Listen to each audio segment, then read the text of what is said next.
wa dunia wakati wanadiplomasia kutoka nchi zaidi ya 40 wakifanya mazungumzo ya kufungua tena mlango bahari wa Hormuz. Waziri wa mambo ya kigeni wa Uingereza Yvette Cooper alisema kuwa mazungumzo hayo yanazingatia njia za kisiasa na za kidiplomasia badala ya mbinu ya kijeshi katika kuifungua tena njia hiyo muhimu. But in today's meeting, lakini katika mkutano wa leo tunazingatia hatua za kidiplomasia na mipango ya kimataifa ikijumuisha uhamasishaji pamoja wa zana zetu zote za kidiplomasia na kiuchumi pamoja na shinikizo. Pia kazi ya kuhakikishia wadau wa sekta, kampuni za bima na masoko ya nishati pamoja na hatua za usalama wa meli na mabaharia waliokwama ili kuwezesha kufunguliwa kwa mlango huo bahari kwa usalama na endelevu.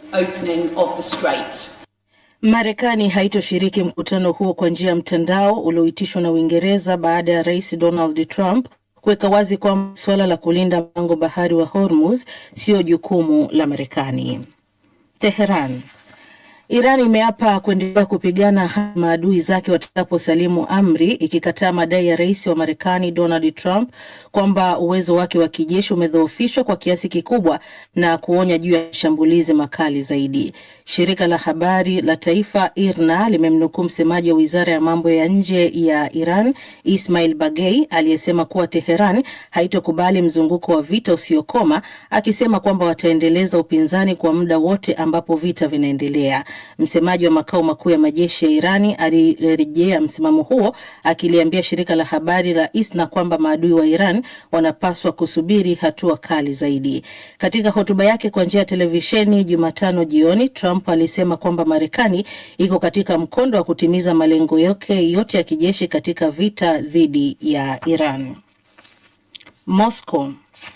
Raisi wa Urusi Vladimir Putin ametoa wito wa kuimarishwa kwa juhudi za kisiasa na za kidiplomasia ili kumaliza vita vya Mashariki ya Kati wakati alipofanya mazungumzo kwa njia ya simu na mwanamfalme wa Saudia Mohammed bin Salman.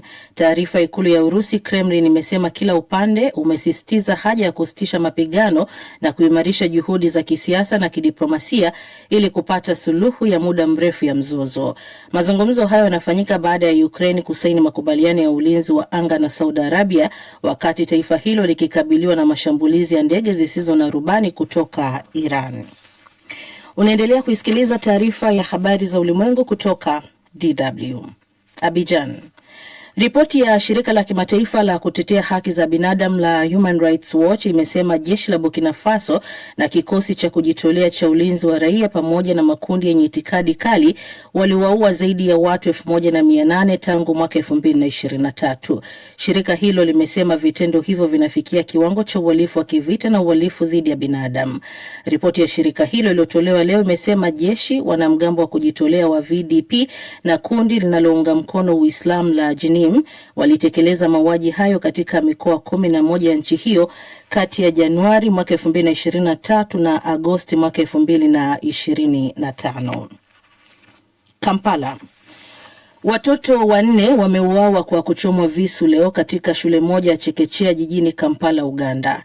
Polisi nchini humo wamesema mshambuliaji wa kiume alifanikiwa kuingia shuleni kwa kujifanya mzazi kabla ya kuwachoma watoto ambao vyombo vya habari vimesema walikuwa na umri wa kati ya miaka 2 na 3. Msemaji wa polisi Recho Kawala alisema wakazi wenye hasira walijaribu kumchoma hadi kufa mtuhumiwa huyo alipokuwa akijaribu kutoroka kabla ya vikosi vya usalama kuingilia kati na kumkamata. Tukio hilo limetokea katika shule ya awali ya Gaba iliyoko wilaya ya Makinde jijini Kampala. Chanzo cha mkasa huo bado hakijajulikana na polisi tayari wanafanya uchunguzi. Video kwenye mitandao ya kijamii zilionyesha wazazi waliokuwa na hofu wakiwa nje ya shule hiyo ya chekechea kujua hatma ya watoto wao. Na hatimaye ni Milan. Mkuu wa shirikisho la soka la Italia Gabriele Gravina ametangaza kujiuzulu baada ya timu ya kandanda ya wanaume kushindwa kufuzu kombe la dunia kwa mwaka wa 3 mfululizo. Gravina ametangaza kuwa ataachia ngazi kufuatia mkutano uliofanyika makao makuu ya shirikisho hilo mjini Roma hii leo. Italia iliangukia poa katika mechi za kufuzu fainali ya kombe la dunia siku ya Jumanne baada ya mikwaju ya penalty dhidi ya Bosnia. Na huo, msikilizaji, ndio mwisho wa taarifa habari za ulimwengu kutoka DW. DW. Dunia yetu leo jioni. Na asante sana Silvia Mwehozi kwa kutusomea taarifa hiyo ya habari. Pasaka njema kwako. Miongoni mwa yale tuliokuandalia jioni ya leo, vita vya Marekani na Israel dhidi ya Iran vyaendelea huku mashambulizi ya kila upande yakiripotiwa. Wakazi wa jiji la Dar es Salaam waelezea jinsi ongezeko la bei ya mafuta linavyoathiri kiuchumi, na wakazi wa Minembwe katika jimbo la Kivu Kusini nchini Kongo walalamika kuhusu mapigano ya mara kwa mara. Kumbuka tunapatikana mubashara kupitia mitandao yetu ya DW Kiswahili, Facebook na YouTube, pamoja na tovuti yetu dw.com/Kiswahili. Moja kwa moja tunaanza na habari kwamba vita vya Marekani na Israel dhidi ya Iran vinaendelea huku mashambulizi ya kila upande yakiripotiwa. Hii leo Uingereza imekuwa mwenyeji wa mkutano unaojadili namna ya kufungua mlango bahari wa Hormuz uliofungwa na Tehran kutokana na vita hivyo vya Mashariki ya Kati ambavyo vimekuwa na athari kote duniani. Zaidi anasimulia Bakari Mbena. Uingereza ambayo imeandaa mkutano huo wa wanadiplomasia kutoka nchi zaidi ya 40 imeishtumu Iran kwa kuweka uchumi wa dunia mashakani baada ya kuufunga mlango bahari wa Hormuz, njia muhimu ya usafirishaji wa 20% ya mafuta na gesi. Marekani haikuwakilishwa katika mkutano huo uliofanyika kwa njia ya mtandao, huku Rais Donald Trump akisema kuwa si jukumu la Marekani kuhakikisha njia hiyo inafunguliwa, na akawalaumu pia washirika wake wa Ulaya kwa kushindwa kuunga mkono vita hivyo, huku akitishia pia kuiondoa Marekani kwenye jumuiya ya kujihami ya NATO. Katika mkutano huo, waziri wa mambo ya nje wa Uingereza Yvette Cooper amesema mazungumzo hayo yanajadili njia za kisiasa na kidiplomasia za kujaribu kuufungua mlango bahari wa Hormuz badala ya kutafuta suluhisho la kijeshi. Katika mkutano wa leo tunajadili hatua za kimataifa, ikiwa ni pamoja na kujumuisha uwezo wetu wa kidiplomasia na kiuchumi na hata namna ya kuzidisha shinikizo. Ni lazima tutoe hakikisho kwa viwanda, masoko ya nishati na mashirika ya bima, pamoja na kuhakikisha usalama wa meli na mabaharia walionaswa na kuanzisha uratibu tunaohitaji kote ulimwenguni ili kuwezesha hatua endelevu ya kufunguliwa salama kwa mlango huo wa bahari. Ujerumani, Ufaransa, Italia, Kanada na Umoja wa Falme za Kiarabu zinashiriki katika mkutano huo. Rais wa Ufaransa Emmanuel Macron, ambaye yuko ziarani nchini Korea Kusini, amesema Trump amekuwa kila mara akitoa kauli zinazokinzana kuhusu vita vya Iran, na kwamba pendekezo la Trump la kutumia mabavu kuufungua mlango bahari wa Hormuz ni wazo lisilotekelezeka. Hayo yakiarifiwa, mashambulizi ya kila upande yameendelea. Israel imeishambulia Iran, ambayo pia imeendelea kuvurumisha makombora na droni kuelekea Israel na kwenye mataifa kadhaa ya Ghuba, licha ya Trump kudai kuwa kitisho kutoka Iran kinakaribia kutokomezwa. Tehran imejibu kauli hiyo na kukanusha kuwa uwezo wake umedhoofika, huku ikiapa kupambana hadi adui atakapojuta na kujisalimisha. Pia waziri wa ulinzi wa Israel Katz amemwonya mkuu wa kundi la Hezbollah Naim Qasim kuwa atalipia gharama kubwa mno kutokana na hatua yake ya kuzidisha mashambulizi wakati huu wa sikukuu zinazoendelea za Kiyahudi. Katika hatua nyingine, msemaji wa Rais Vladimir Putin wa Urusi, Dmitry Peskov, amesema ikulu ya Kremlin inaendelea kuwasiliana na viongozi wa kikanda na iko tayari kuwa mpatanishi katika mzozo huu ikiwa italazimika, ili kuhakikisha mzozo wenyewe unatatuliwa kwa njia ya amani haraka iwezekanavyo. Shukran sana Bakari Ubena kwa ripoti hiyo.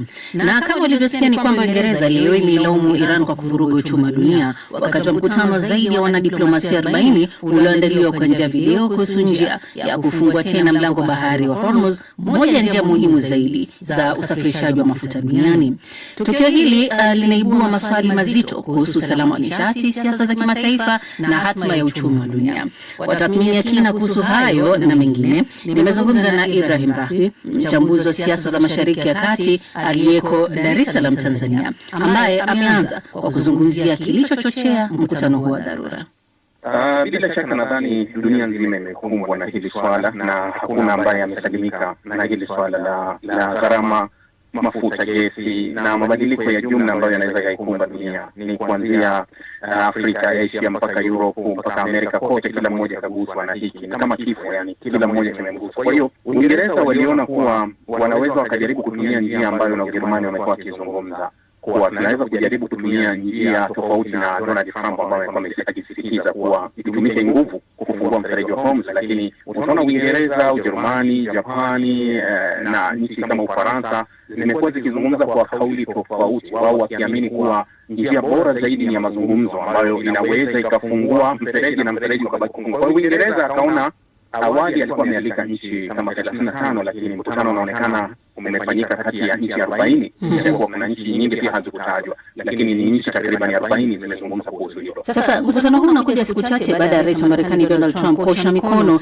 katika kile ambacho tunaweza kusema ni utetezi wa mataifa mengine kutumia njia hiyo ya bahari, na pia ameyathubutu mataifa kujitetea yenyewe. Hii inatuma ujumbe gani wa moja kwa moja hasa katika muungano wa NATO, Marekani kwa moja wa mwanachama? Kwanza kitu kimoja ambacho ni kigumu hivi sasa kukingamua kwenye kauli za Donald Trump, ni vigumu kutenganisha kauli za Donald Trump na msimamo kamili wa serikali ya Marekani. Nadhani hivi vitu vimekuwa ni tofauti sana, kwa sababu Trump ametishia yeye binafsi kuiondoa Marekani kuwa mshirika wa NATO. Ukirudi kwa takriban saa 48 zilizopita, kumekuwa na kauli za Trump takriban 3 mpaka 4 zinahusu Hormuz na zote ziko tofauti. Alisema kuwa Irani ikae kwenye meza ikubaliane njia sahihi ili waweze kufikia dili na ikiwemo kufungua mfereji wa Hormuz. Lakini wakati huo huo akaandika kwenye mtandao wa Twitter kuwa Marekani hawahusiki na mfereji wa Hormuz kwa sababu hawapokei chochote kutoka hapo. Washirika wa hapo wanapaswa wenyewe washughulikie nayo. Lakini wakati huo huo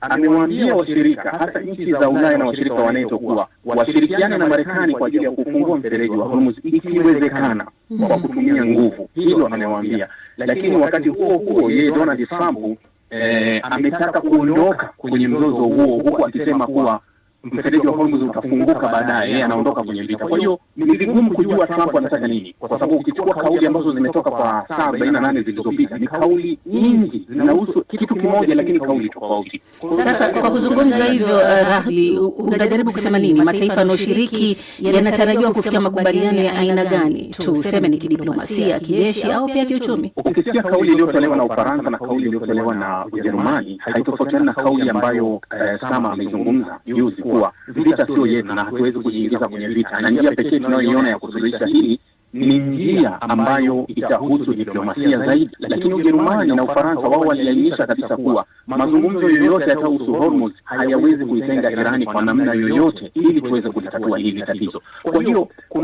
kuna ile nadharia na picha ambayo Ulaya na washirika wengine wanaiona, sio ile anaiona Donald Trump. Na kutokana na mkutano huu bila kushirikisha Iran, bila kushirikisha Marekani, labda tunatarajia lipi litokee kutatua hali hii? Nadhani hizi ni hatua za awali ambazo unajua mnapoketi nchi kama 30 au 40 inaweka uzito fulani pale mnapopeleka proposal ya upande wa pili. Sasa pale wao wameketi na wakatoa matarajio na wakatoa matumaini kuwa tunaonyesha nia ya kutaka kuzungumza na Irani kupitia kipindi hiki, yani nchi 40 zionyeshe nia kuwa okay, lazima Irani ashirikishwe. Kwa hiyo inaweza ikabadilisha taswira na kile ambacho wa Irani watakihisi kuhusu mazungumzo.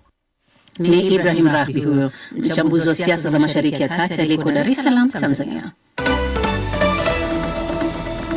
DW tunavuma kwa kishindo. Bila shaka tunavuma kwa kishindo.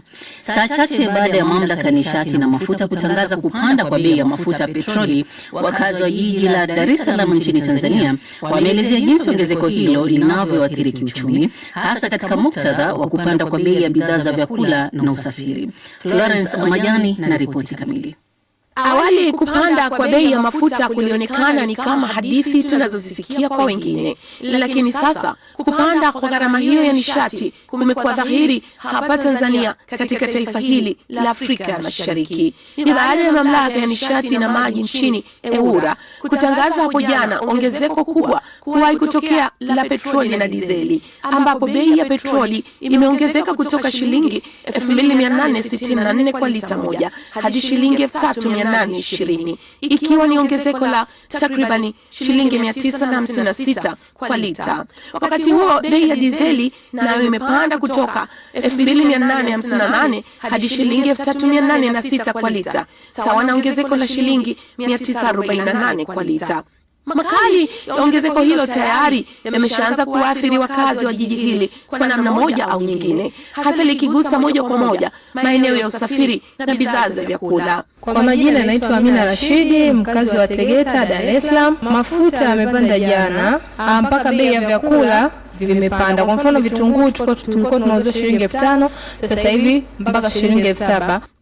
EWURA kwa upande wao wamesema kupanda kwa bei kunatokana na athari za mgogoro wa Mashariki ya Kati uliochagiza ongezeko la gharama za mafuta katika soko la dunia, pamoja na kupanda kwa gharama za usafirishaji na bima ya mizigo. Wakati baadhi wakilalamikia kupanda kwa bei ya vyakula na nauli, madereva wa usafiri wa umma maarufu kama bodaboda nao wameguswa kwa namna yao na kupanda kwa bei hizo za mafuta. Lita shilingi 4,000 na pengine 3,800, pengine 4,000 na hata nafikiri abiria kwa mpatie 1,000 sehemu tilipi yake utampatia shilingi ngapi? Lazima mwambie 2,000 na kwenye kama nao akashazoea anaondoka, tunaganda tunapiga picha. Basi tukale kwa Mama Samia tunashona kuelewa. Sasa hivi uweze kumwambia abiria wako ambaye kashazoea bei fulani sehemu fulani, umwambie kwamba bwana, abiria wangu kwa sababu ni hivi na hivi, labda nauli ilikuwa shilingi 5,000 itakuwa labda shilingi 6,000 au 7,000. Inakuwa ni ngumu sana. Mkurugenzi mkuu wa mamlaka ya udhibiti na usafiri wa ardhini LATRA, Habibu Suluo, hata hivyo amewataka wadau wa vyombo vya usafiri kutokupandisha nauli kiholela bila idhini ya mamlaka husika. Hata hivyo, Waziri Mkuu Dr. Mwigulu Lameck Nchemba aliliambia bunge jana serikali itasimamia upatikanaji wa bidhaa za mafuta ili kuhakikisha bei zinakuwa himilivu. Florence Majani, DW, Dar es Salaam. Asante sana Florence Majani kutoka Dar es Salaam. Nchini Jamhuri ya Demokrasia ya Kongo, wakazi wa Minembwe katika jimbo la Kivu Kusini wanalalamika kuhusu mipango ya mapigano ya mara kwa mara kati ya jeshi la Kongo linaloungwa mkono na wazalendo na Twirwaneho wanaoshirikiana na waasi wa AFC M23. Wakazi wengi wa Minembwe, wengi wao kutoka jamii ya Banyamulenge, wanasikitishwa na mlipuko ya droni katika vijiji vyao ambayo wanadai inazorotesha hali yao ya binadamu. Kutoka Bukavu, Mitima de la Chance ametuandalia ripoti ifuatayo.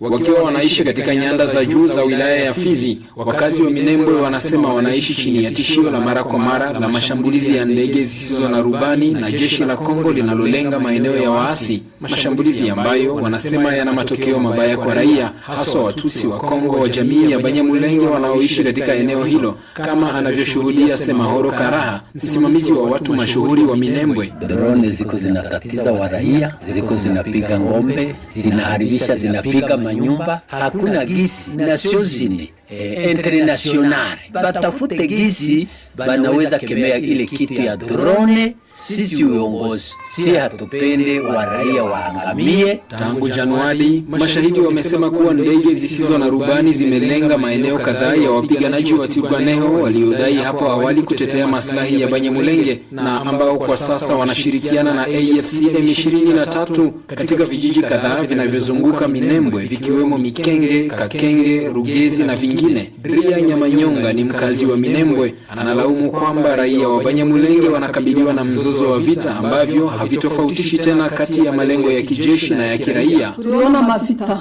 ilitukumba Minembwe, lakini kwa hii mwaka tunaona venye hatuyaonaka. Vita ya drone ya ndege. Hatutoke mu manyumba, tutapata chumvi, tutapata sabuni, njia zinafungwa. Hakuna mwenye kuingia, hakuna mwenye kutoka. Katika jumbe mbalimbali zilizosambazwa tangu mwanzo wa mwaka huu katika maeneo yaliyo chini ya udhibiti wa Kinshasa, baadhi ya viongozi wa jamii ya Banyamulenge wamewataka ndugu zao kutokubali ushawishi wa kikabila unaojaribu kuwatenga na Kongo. Enoch Sebineza ni mmoja wa watu mashuhuri wa Banyamulenge wanaoishi Kinshasa. Analaani vitisho dhidi ya familia yake kufuatia msimamo wake huo na kutoa wito wa kuishi pamoja kwa amani. Jamii zote zisikubali shinikizo la Rwanda la kuchochea ghasia ili wamoja wainuke dhidi ya wengine. Hakika tuna migogoro na matatizo na majirani wetu, lakini Rwanda siku zote imekuwa ikitumia hali hizi kama fursa ya kucheza nafasi ya zimamoto, ikidai kuwalinda Banyamulenge. Katika ujumbe mwingine, AFC M23 inashutumu mashambulizi ya jeshi la Kongo na washirika wake kwenye maeneo yenye wakazi wengi huko Minembwe, Kalehe na Lubero, ikisisitiza pia dhamira yake ya kulinda raia na mali zao. Mitima de la Chance, DW, Bukavu. Asante sana Mitima de la Chance kwa ripoti hiyo. Na unyanyapaa na potofu zinazoshinikizwa na mila, gharama juu ya matumizi ya fedha katika matibabu na elimu sawia na kucheleweshwa kwa ugunduzi wa mapema ni miongoni mwa vikwazo vinavyokwamisha harakati za matibabu na mapambano dhidi ya usonji au tawahudi nchini Kenya. Maeneo ya mashinani mwa nchi hiyo yakikabiliwa na mapungufu ya utambuzi wa hali hii miongoni mwa wanajamii. Musa Navie ametuandalia ripoti hii kwa undani zaidi akiwa Kisumu. Kulingana na taasisi ya usonji ya Kenya, 4% au takriban milioni 2.2 ya idadi jumla ya Wakenya wanaishi na usonji, idadi hii ikiwa ni juu ikilinganishwa na viwango vya kimataifa. Daktari Frederick Oluoch, mkurugenzi wa afya ya umma Kisumu. Hapa Kisumu, mmoja kati ya watoto 25 wanapatikana na autism. Wanaishi kama watoto wengine na wanaishi mpaka wawe watu wakubwa. Malezi ya watoto walio na usonji hukabiliwa na gharama za matumizi ya matibabu yakiwemo dawa, huduma za lishe, elimu, muda, wazazi wengi wakiishi kwa kuwapambania watoto wao. Maadhimisho ya siku ya usonji duniani na mwezi wa uhamasishaji yakishika kasi, wazazi wamehimiza serikali kuondolea ushuru ili kuwapa wepesi wa kumudu gharama zinazoambatana na malezi ya utunzaji, na pia serikali kuwekeza katika elimu ya watoto walio na usonji. Grace Mbala ni mama aliye na mtoto mwenye usonji.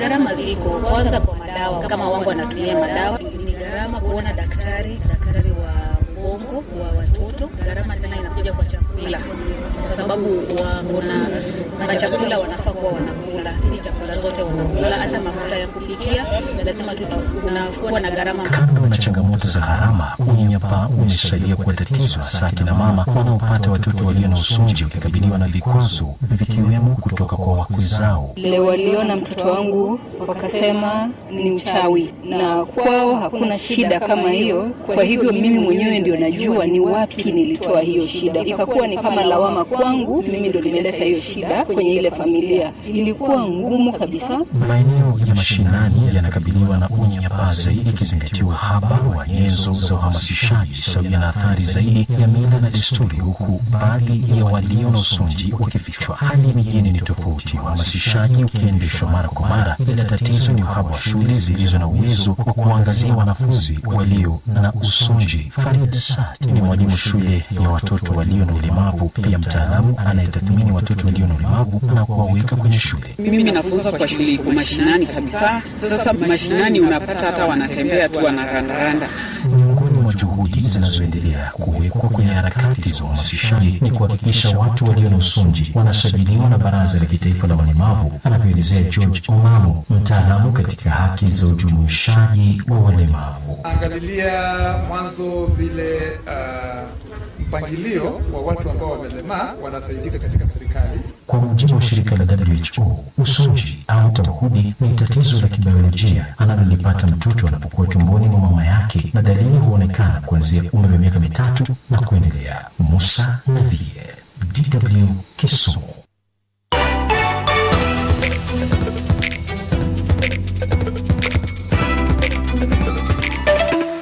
Jacob mchana ulisema mwanadada alipenda ndege ameuliwa na ndege. Chombo cha usafiri, treni. Ilikuwa ni treni. Sasa hizi sijui na yapi mengine. Sasa hivi moja kwa moja huko Tanzania kuna kisa kimoja ambacho kimewaacha vinywa wazi wengi huko maeneo ya Tunduma, na ndicho kinachozungumziwa sana. Wakazi wa eneo hilo wanalalamika kwamba kuna jamaa huyo tatu ambaye anadaiwa anatokea Zambia, na mara tu unapopishana naye au kugusana naye, kama wewe ni mwanaume, unakuta sehemu zako nyeti zimepotea. Wejako bwana. Sasa kisa kimetia wengi wasiwasi, lakini nadaiwa kwamba jamaa mwenyewe ukizungumza naye vizuri anaweza kurejeshea iwapo mzichukua. Kwa hiyo wakazi huko Tunduma wanataka serikali ingile kati. Na mbona wanaume peke yake? Sijui kwa nini analeka. Sijui anania gani bwana, ndio maana analeka wanaume.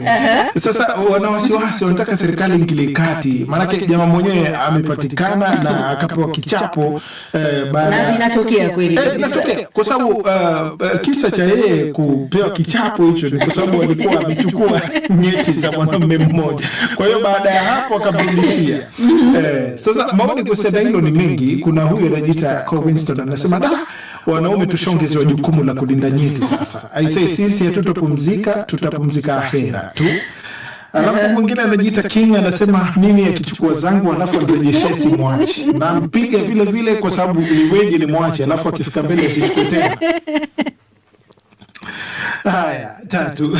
Lakini pia kwenye ukurasa wetu kuna chapisho lile tuliweka kuhusiana na taarifa ya Burkina Faso ambapo waziri wa zamani nchini humo amehukumiwa kifungo cha miaka 5 gerezani kwa wizi wa fedha za umma, kujitajirisha kwa njia haramu na utakatishaji fedha. Ni jambo ambalo limezungumziwa sana huko kwenye mitandao na maoni ni mengi, na nikiasoma baadhi tu. Lord Fella anasema huku Tanzania adhabu ya ufisadi ni kuona aibu. Alafu Linus Nyakonjo yeye ameandika sisi huku wameambiwa waibe mpaka siku watakapoona aibu. Alafu Revocatus Nandi anasema huko haki za binadamu hakuna nini, mbona wamemuonea hivyo? Sisi wangemleta huku Tanzania tumseme ili aone aibu. Haya, ndio hayo nilionayo, lakini pia msikilizaji na mtazamaji wetu asisahau kwenda kwenye mitandao yetu ya Facebook pamoja na Instagram na hata kwenye YouTube. Kuna mambo mengi kule mazuri ambayo tumemwekea, ataweza kuyapata na aweze kumuelimisha vile vile. Sijui kama una pumzi tena kuendelea. Wacha tuanze na Facebook basi. DJ Shukuru Musai wa